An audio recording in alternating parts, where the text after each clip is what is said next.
अहिल्यानगर शहरामध्ये शिवसेनेच्या महिला आघाडीतर्फे आयोजित करण्यात आलेल्या शिवदुर्गा संवाद मेळावा शिवसेनेच्या उपनेते आमदार मनीषा कायंदे तसेच महिला आघाडीच्या पदाधिकारी यांच्या उपस्थितीत पार पडलाय। यावेळी शहर आणि जिल्ह्यातील महिला आघाडीच्या पदाधिकाऱ्यांकडून संघटनेची माहिती, कार्य तसेच पक्ष बांधणीबाबत माहिती जाणून घेत पक्षाच्या धोरणानुसार जिल्ह्यात शिवसेना पुन्हा एकदा मजबूतीने उभी करण्याचं महिला पदाधिकाऱ्यांना सांगण्यात आलं। तर यावेळी आमदार मनीषा कायंदे यांनी बोलताना विविध मुद्द्यांवर सविस्तर भाष्य केलं। शिवसेनेचे मुख्य नेते आणि राज्याचे उपमुख्यमंत्री एकनाथ शिंदे यांना पुन्हा एकदा मुख्यमंत्री बनवण्यासाठी मजबूतीने काम करणार असल्याचं कायंदे यांनी सांगितलं।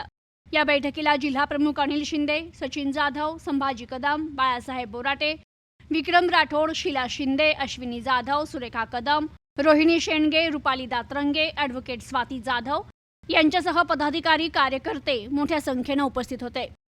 आता ज्या निवडणुका आता होऊ घातलेल्या आहेत, अर्थातच 50% महिला आरक्षण आहे, आपल्याला माहिती आहे सर्वच स्थानिक स्वराज्य संस्थांमध्ये, तर त्याची पण कुठेतरी चाचपणी याची पण सुरुवात होईल। आपल्याला माहिती आहे की 50% महिला विविध स्तरातून, विविध कॅटेगरीतून शोधाव्या लागतात।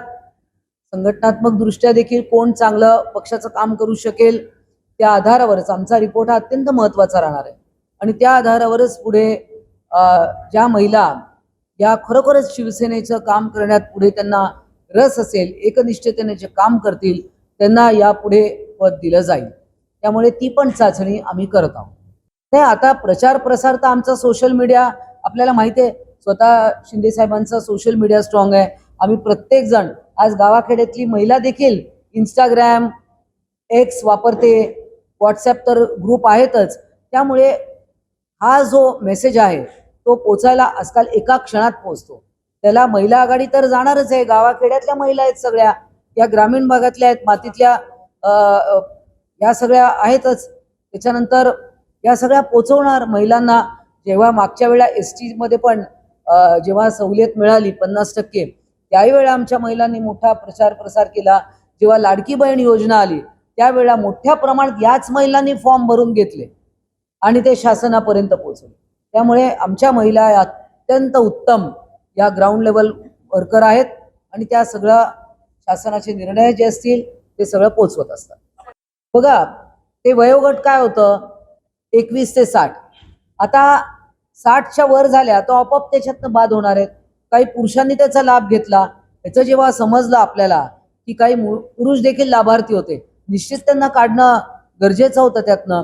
नंतर KYC ची पद्धत आणली, KYCच्या माध्यमातून देखील ज्यांची KYC पूर्ण झाली नाही, परंतु काय होतंय ना, या लाडक्या बहीण योजनेमध्ये सतत त्याच्यात दोष शोधण्याचं काम लोक करत असतात। तुम्हाला नाही मी म्हणत नाही, पण आमचे विरोधक आहेत ते काय म्हणतात, त्याच्या पहिल्या दिवसापासून याच्यावर खोट काढायची। अहो, आज 1,500 महिलांसाठी खूप मोठा विषय होता महिन्याला।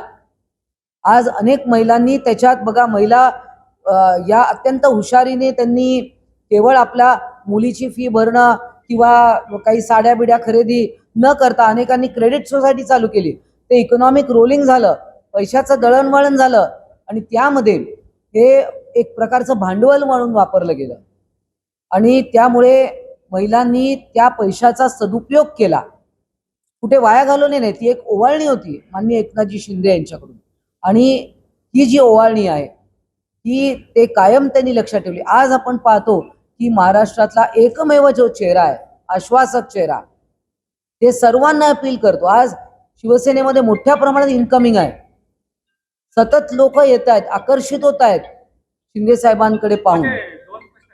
बघा, आता आपण जसं मी म्हटलं आमच्या पक्षातल्या काय, बघा हा संपर्क अभियान जे आहे, संवाद, एक तर पहिले आम्ही आमच्या ज्या कार्यकर्त्या आहेत किंवा त्या नवीन ज्या जुळण्यात इच्छुक आहे शिवसेना, त्यांना पण आम्ही विचारतोय, बोलतोय की तुम्ही जबाबदारी तुम्हाला घ्यायला आवडेल का।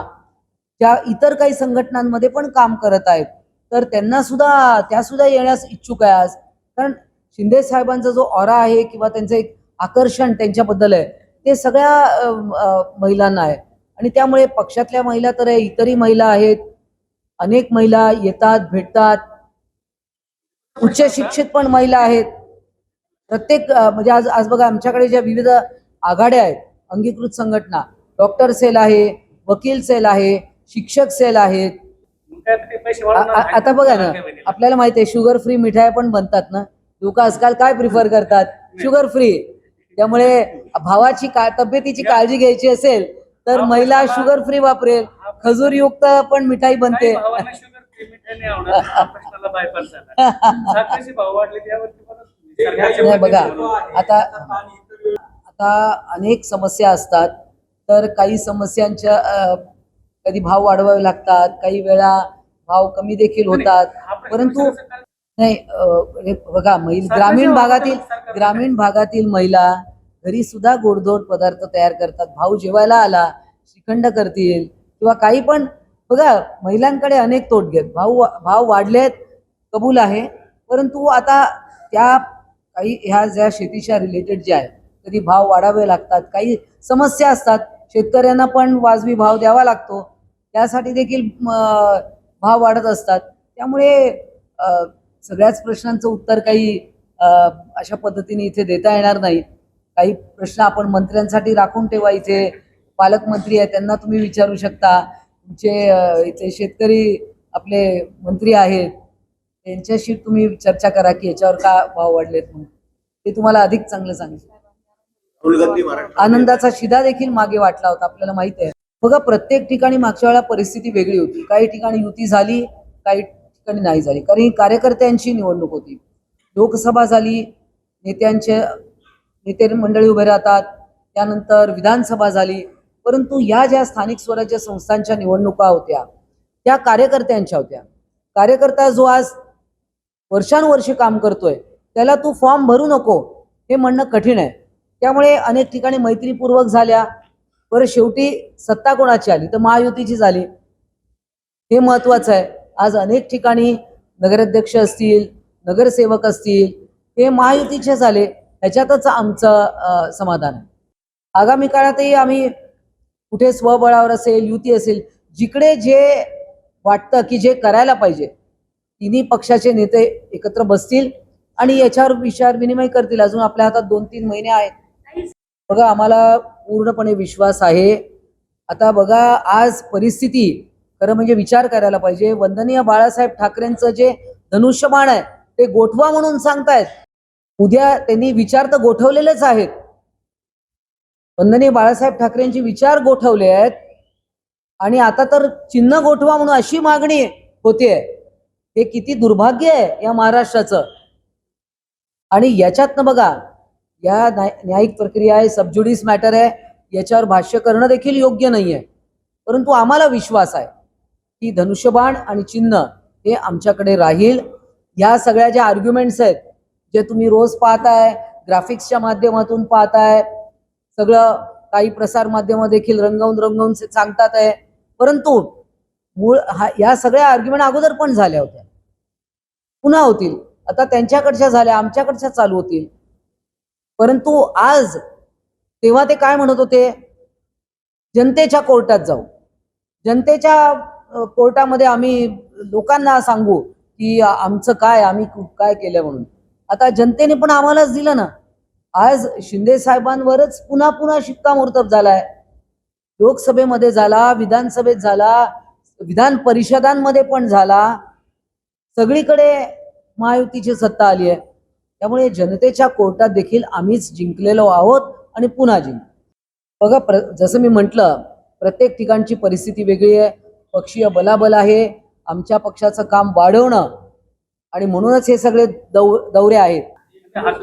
बघू, आमचा हक्क आहे. नगर शहरामध्ये नाही, त्याला अनेक कारण असू शकतात. त्याची सगळ्याच काही कारण मीमांसा इथे होऊ शकत नाही.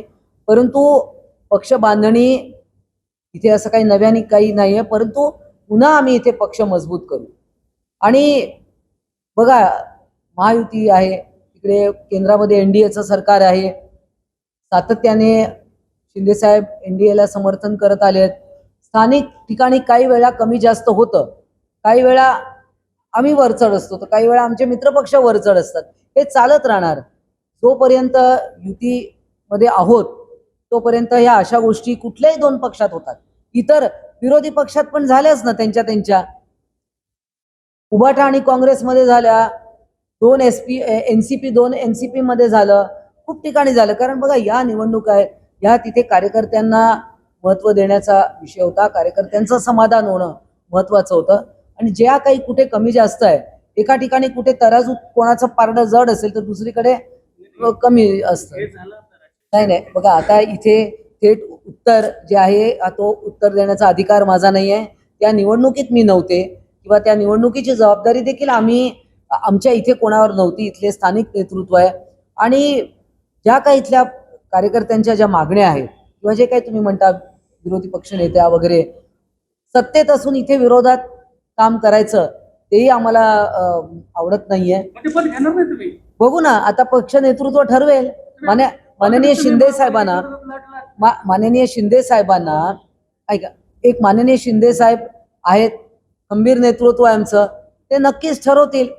काही समीकरणं असतात, कदाचित काही गोष्टींची वाट पाहावी लागते, होईल पुढे मागे. पदाधिकारी कमी पडतायत. पण घेणार नाही, स्थानिक पदाधिकारी आमचे बघा दिग्गज आहे. 3 माजी महापौर बसले, ते सगळे 4 वेळा 3 वेळा निवडून आलेली मंडळी बसली, सक्षम आहे.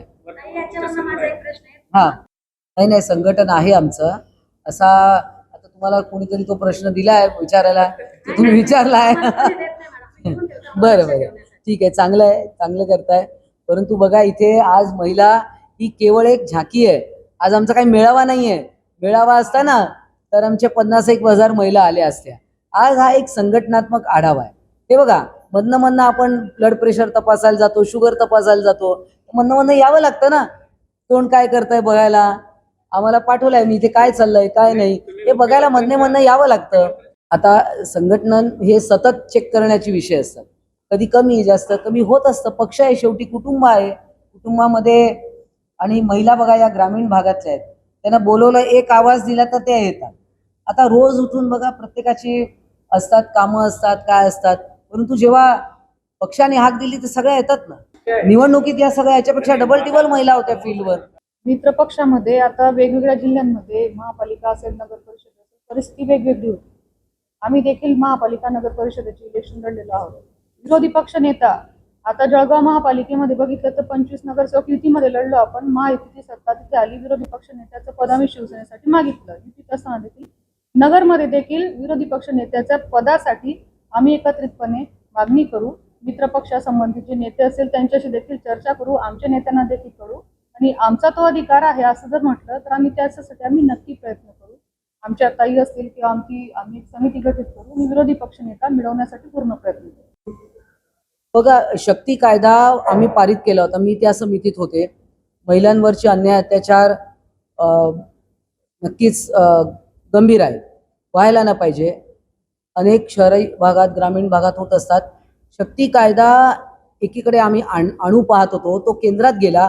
त्याच्यानंतर भारतीय न्याय जो कायदा आला तर त्यामध्ये याच्यापेक्षा जास्ती चांगल्या तरतुदी होत्या.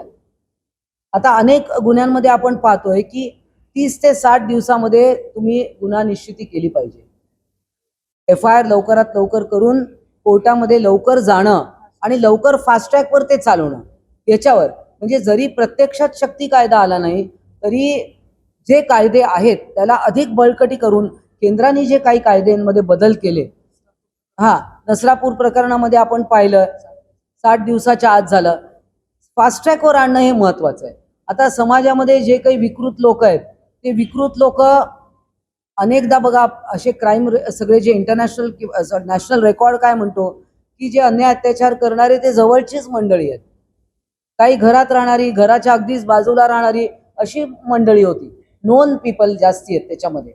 त्यामुळे सायबर च्या माध्यमातून किंवा अन्य सगळ्या यंत्रणांच्या माध्यमातून तपास कसा मजबूत करता येईल याकडे आमचं लक्ष आहे. आणि त्याहून जाता जाता तुम्हाला आता एवढंच सांगते, कारण आमची अर्धी बैठक पूर्ण झाली, अर्धी बाकी आहे, की आम्हाला पुन्हा एकदा माननीय एकनाथजी शिंदे यांना मुख्यमंत्री झालेलं पाहायचं आहे. आणि त्यासाठी आम्ही पूर्ण संघटन या ठिकाणी सज्ज आहोत. येणाऱ्या काळात शिंदे साहेब पुन्हा मुख्यमंत्री व्हावे ही आमची लाडक्या बहिणींची इच्छा आहे. प्रामुख्यानं आम्ही दौरा सुरू करून 2 महिने झालेले आहेत. सुरुवातीला संभाजीनगरचा दौरा झाला. आमच्या 3 टीम फिरतात, त्यांनी सांगितलं त्याप्रमाणे. आणि हा सुद्धा नियोजित होता. परंतु तुम्हाला माहिती आहे की ऑपरेशन टायगर हा सुद्धा मुद्दा चालू होता. आमच्या इकडे अहिल्यानगरचे एक खासदार प्रवेश करणार होते, त्यामुळं आम्ही हा दौरा थोडा वेळ स्थगित ठेवला. आणि ताईंचा आमदार असल्यामुळे त्यांचं अधिवेशन त्या ठिकाणी सुरू झालं होतं. 3 आठवडे अधिवेशन चाललं होतं. मध्यंतरी पावसाचं पण प्रमाण वाढलं होतं बऱ्यापैकी. तोपर्यंत आम्ही इकडची सगळी माहिती घेतली.